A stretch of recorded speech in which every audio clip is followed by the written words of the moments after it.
அம்மன் நொஸ்டோ channel நேயர்கள் அனைவருக்கும் அன்பான வணக்கம். இந்த தொகுப்புல ஜூலை மாதத்திற்குண்டான பலன்களை பற்றி தான் தெரிஞ்சுக்க போகிறோம். ஜூலை மாதம் 1ஆம் தேதியிலிருந்து 31ஆம் தேதி வரைக்கும் இருக்குது. இந்த ஜூலை மாதத்தில் ஆடி மாதமும் நமக்கு பிறக்குது. ஆடி மாதம் 15ஆம் தேதியிலிருந்து ஆடி மாதம் 15ஆம் தேதி வரைக்கும் இருக்கும் இந்த ஜூலை மாதம். இந்த ஜூலை மாதத்தில் கிரக நிலைகள் எப்படி இருக்கு அப்படின்னு தெரிஞ்சுக்குவோம். கிரக நிலைகள் அப்படின்னு பார்த்தோம்னா சூரியன் மிதுன மனையில ஜூலை மாதம் 17ஆம் தேதி வரைக்கும் இருக்கிறாரு. அதன் பிறகு கடக மனைக்கு போக போறாரு. செவ்வாய் சிம்ம மனையில இருக்கிறாரு. கேது பகவானும் சிம்மர மனையில தான் இருக்கிறாரு. புதன் கடக மனையில 17ஆம் தேதி வரைக்கும் இருக்கிறாரு. அதன் பிறகு மிதுன மனைக்கு போக போறாரு, வக்ரமா போக போறாரு. சுக்கிரன் ரிஷப மனையில 26ஆம் தேதி வரைக்கும் இருக்கிறாரு. அதன் பிறகு மிதுன மனைக்கு போக போறாரு. குருவும் மிதுனத்துல தான் இருக்கிறாரு. சனி பகவான் மீன ராசியிலையும் ராகு பகவான் கும்ப ராசியிலையும் இருக்கிறாரு. இப்படிப்பட்ட கிரக நிலைகளோடும் கிரக மாற்றங்களோடும் இந்த ஜூலை மாதம் அப்படிங்கிறது தொடங்குது.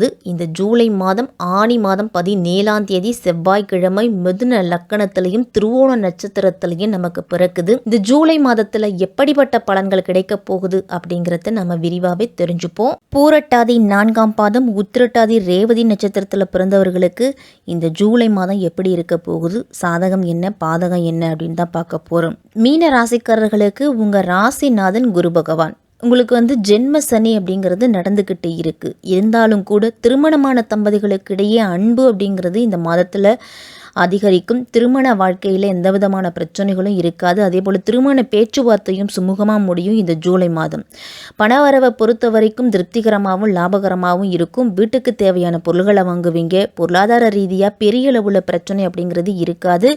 உழைப்புக்கு ஏற்ற பலனும் பணவரவும் கிடைக்க போகுது இந்த ஜூலை மாதத்தில். அப்போ வெளிநாட்டு வெளி மாநிலம் படிக்க விரும்பக்கூடிய மாணவர்கள், வேலை செய்யக்கூடியவர்கள், முயற்சி பண்ணிக்கிட்டு இருக்கிறவங்களுக்கு இது ஒரு அனுகூலமான மாதம். இடமாற்றம் வேலை மாற்றம் சம்பந்தப்பட்ட விஷயத்துல ஜூலை மாதம் சாதகமாக இருக்கு. வேலை மாற்றம் செய்ய விரும்புபவர்களாக இந்த காலகட்டத்தை பயன்படுத்திக்கலாம். நீண்ட காலமாக நீங்கள் எதிர்கொண்டுகிட்டு இருக்கக்கூடிய கடன் வழக்கு சம்பந்தப்பட்ட விஷயங்கள் இந்த மாதத்தில் சாதகமாக முடியும். கவனமாக இருக்கணும் அப்படின்னா சனி பயிற்சி மீன ராசிக்காரர்களுக்கு எடுத்த காரியங்களில் சின்னதாக தடைகளை ஏற்படுத்தி அடுத்த சில மாதங்களுக்கு நீளும். ஏன்னா சனி வக்கரமடைய போகிறாரு. சுபகாரிய தடைகள் நீடிக்குது அப்படிங்கிறதால முயற்சிகளை தொடர வேண்டும். மறுபடியும் முயற்சிகளை நீங்கள் செய்துக்கிட்டே இருங்க. உத்தியோகத்தில் இருக்கிறவங்களாம் கடினமான உழைக்க வேண்டிய காலமாக இருக்கும். எந்த அளவுக்கு நீங்கள் உழைக்கிறீங்களோ, நேரம் தவறாமல் சிரத்தையோடு உழைக்கிறீங்களோ அந்த அளவுக்கு அனுகூலமான பலன் அப்படிங்கிறது கண்டிப்பாக உண்டு. மாதத்தின் கடைசியில் சில நாட்கள் வீட்டில் சின்ன அசௌகரியங்கள், வீட்டுக்கான செலவுகள் அப்படிங்கிறது ஏற்படும். சொத்துக்கள் சம்பந்தப்பட்ட விஷயங்களில் திடீர் விரயம் அப்படிங்கிறதும் வரலாம்.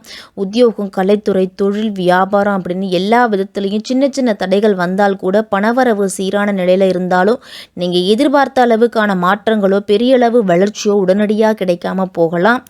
ஆரோக்கியத்தில் கூடுதல் கவனத்தை செலுத்தணும். தூக்கமின்மை, செரிமான கோளாறு ஏற்படலாம். அப்படிங்கிறதால உணவு விஷயத்திலையும் ஓய்வு எடுத்துக் கொள்ளுவதிலையும் கவனத்தை செலுத்தணும்.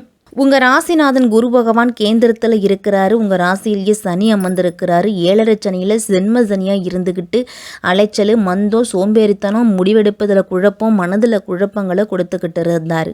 ஏதாவது ஒரு இடத்துல சிக்கி கொண்டு அதை நினச்சிக்கிட்டே வருத்தப்பட்டுக்கிட்டு இருந்திருப்பீங்க. உத்திரட்டாதி பூரட்டாதி நட்சத்திரத்தில் இருக்கிறவங்களுக்கெல்லாம் அதிகமான குழப்பம் அப்படிங்கிறது இருக்கும். ஜூலை மாதம் 13ஆம் தேதிக்கு பிறகு சனி வக்கரம் அடைவதால் இதுவரைக்கும் இருந்துட்டு வந்த குழப்பங்கள் நீங்கி தெளிவாக முடிவெடுப்பீங்க. கிடப்பில் போட்டிருந்த விஷயங்களை கூட இனிமேல் எடுத்து செய்து சுறுசுறுப்பாக முடிச்சு காட்ட போகிறீங்க. மாற்றத்துக்கான நேரமாக இருக்கும். அப்போ வேலை மாற்றம், உத்தியோக மாற்றம் இதெல்லாமே செய்துக்கலாம். 10ஆம் அதிபதியாக இருக்கக்கூடிய குரு பகவான் 10ஆம் இடத்தை பார்க்குறாங்க. அப்போ தன்னம்பிக்கை அதிகரிக்க போகுது. சூரியனும் குருவும் இணையறத்தால் அதிகாரமாகவும் நிர்வாக திறமையும் உங்களுக்கு அதிகரிக்கும். தலைமை பண்பு அப்படிங்கிறதே கிடைக்கும். கடந்த சில மாதங்களாக செவ்வாய் நீச்சத்தன்மையில் இருந்ததால் பணப்பற்றாக்குறையை சந்தித்து வந்திருப்பீங்க. செவ்வாய் 6ஆம் இடத்தில் அமர்ந்திருக்கிறதால அப்போ பணவரவு அப்படிங்கிறது கண்டிப்பாக உண்டு.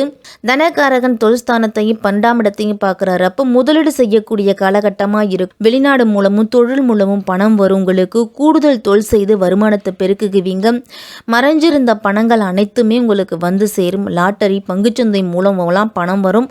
பாதிப்புகளையும் கஷ்டங்களை மட்டுமே சந்திச்சுட்டு வந்த உங்களுக்கு இனிமேல் நல்ல நபர்களை சந்திப்பதன் மூலமாக அந்த பாதிப்பு அப்படிங்கிறது குறையும். கடன்களை தீர்க்கக்கூடிய தன்னம்பிக்கை உணர்வு அதிகமாக இருக்கும். உங்களுக்கு எதிரிகள் உங்களை விட்டு விலகி போவாங்க. நெடு நாட்களாக உடல்நலம் சார்ந்த விஷயங்களில் குறைபாடு உள்ள மீனராசிக்காரர்களுக்கெல்லாம் இந்த மாதத்திலிருந்து ஆரோக்கியத்தில் முன்னேற்றம் அப்படிங்கிறது இருக்கும். உங்களுடைய வழிகள் அப்படிங்கிறது நிவர்த்தியாகும். நல்ல மருத்துவ ஆலோசனைகள் உங்களுக்கு கிடைக்கும். 12ஆம் இடத்தை ராகு இருக்கிறாரு. அந்த ராகு பகவானை குரு பகவான் பார்க்குறாரு. அப்போ வெளிநாடு வெளிமாநிலம் செல்லக்கூடிய யோகமும் விசாவால் தடைப்பட்டுக்கு இருந்த வெளிநாட்டு யோகமும் உங்களுக்கு கிடைக்கும். வெளிநாட்டு நிறுவனங்கள்லேருந்து நல்ல நிறுவனங்கள்லேருந்து வேலைக்கு அழைப்பு அப்படிங்கிறது வரும். இந்த மாதத்தில் குழந்தை பாக்கியம் இல்லாதவர்களுக்கு குழந்தை பாக்கியம் கிடைக்கும். இது வரைக்கும் இருந்துட்டு வந்த தடைகள் அப்படிங்கிறது நீங்கும். 5ஆம் இடத்துல புதன் இருக்கிறார். அப்போ மாணவர்களாம் படிப்பில் முன்னேற்றம் காண்பீங்க. உங்களுடைய ஆசைகள் அனைத்துமே நிறைவேறும். மந்தமாக இருக்கக்கூடிய குழந்தைகள் கூட இனி நல்லா படிக்க ஆரம்பிப்பாங்க. புதன் வக்கரமாவதால் புதன்கிழமை தோறும் பெருமாளை வழிபட்டுட்டு வந்தீங்க அப்படின்னா உங்களுக்கு தன்னம்பிக்கையும் தைரியமும் அதிகரிக்கும். தெளிவான சிந்தித்து செயல்படும் திறன் அப்படிங்கிறது அதிகரிக்கும். இதுவரைக்கும் வாட்டி வதச்சிக்கிட்டு வந்த சிக்கல்கள் அப்படிங்கிறது தீரப்போகுது. நீண்ட நாட்களாக இருந்துட்டு வந்த மனக்குறை அப்படிங்கிறது நீங்கும். ஒவ்வொரு நாளும் முன்னேற்றத்திற்குண்டான பாதைகளை வகுப்பீங்க. செய்யும் முயற்சிகளில் தடை வந்தாலும் அதனை முறியடிக்கும் வல்லமை உங்களுக்கு உண்டு அப்படிங்கிறத நீங்கள் உணருவீங்க. கலைத்துறையில் இருக்கிறவங்களுக்கெல்லாம் சீரான வளர்ச்சி, சீரான பணவரவு அப்படிங்கிறது இருக்கும். அதிக சிரத்தை எடுத்தால்தான் புதிய ஒப்பந்தங்கள் உங்களுக்கு கிடைக்கும். அரசியல்வாதிகளுக்கெல்லாம் அண்டை அயலாருடன் இருக்கும் மனக்கசப்புகள் நீங்கி உற்சாகம் அப்படிங்கிறது பிறக்க போகுது. வழக்கில் வெற்றி அல்லது நீண்ட நாட்களாக இழுபறியில் இருந்துட்டு வந்த பிரச்சனைகளுக்கு முடிவு அப்படிங்கிறது கிடைக்கும். பூரட்டாதி 4ஆம் பாதத்தில் பிறந்தவர்களுக்கெல்லாம் பொன் பொருள் சேர்க்கை அப்படிங்கிறது உண்டு. இந்த மாதத்தில் வாகன யோகம் அப்படிங்கிறது கிடைக்கும். விருந்து விழாக்கள் அப்படின்னு சென்று வருவதால் செலவுகள் அதிகமாக இருக்கும். மனம் மகிழும்படியான சம்பவங்களோ நல்ல செய்தியோ இந்த மாதத்தில் உண்டு. தொழில் வியாபாரத்தில் நீங்கள் எதிர்பார்த்த அளவு லாபம் கிடைக்கிறதுக்கு கடுமையான உழைப்பை நீங்கள் போடணும். உத்திரட்டாதி நட்சத்திரத்தில் பிறந்தவர்களுக்கெல்லாம் இந்த மாதம் வியாபாரம் தொடர்பான பயணங்கள் சென்று வருவீங்க. தொழில் விரிவாக்கத்துக்கு தேவையான பண உதவி அப்படிங்கிறது கிடைக்கும். உத்தியோகத்தில் இருக்கிறவங்களுக்கெல்லாம் வேலை சுமை அப்படிங்கிறது குறையும். முயற்சிகளில் உங்களுக்கு சாதகமான பலன் அப்படிங்கிறது உண்டு. திறமையாக எல்லா காரியத்தையும் செய்து முடிப்பீங்க. ரேவதி நட்சத்திரத்தில் பிறந்தவர்களுக்கெல்லாம் கணவன் மனைவிக்கிடையே இருந்துட்டு வந்த கருத்து வேற்றுமை அப்படிங்கிறது நீங்கும். குடும்பத்தினருக்காக பொருட்களை வாங்குவீங்க. குடும்பத்தில் சுப நிகழ்ச்சிகள் நடக்க போகுது.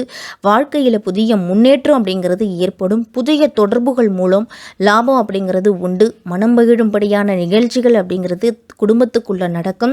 வியாழக்கிழமை தோறும் குரு பகவானுக்கு கொண்டக்கடலை மாலை சாற்றி குரு பகவானை வழிபட்டுட்டு வாங்க. உங்களால் முடிஞ்ச உதவிகளை மாற்றுத்திறனாளிகளுக்கும் உங்களை தேடி வர்றவங்களுக்கும் இல்லைன்னு சொல்லாமல் உங்களால் என்ன முடியுமோ அதை செய்துக்கிட்டு வாங்க. சனிக்கிழமையில் சனி பகவானுக்கு எல் தீபம் ஏற்றி வழிபட்டுட்டு வாங்க. சனி பகவானால் ஏற்படக்கூடிய பிரச்சனைகளும் தாக்கங்களும் குறையும்.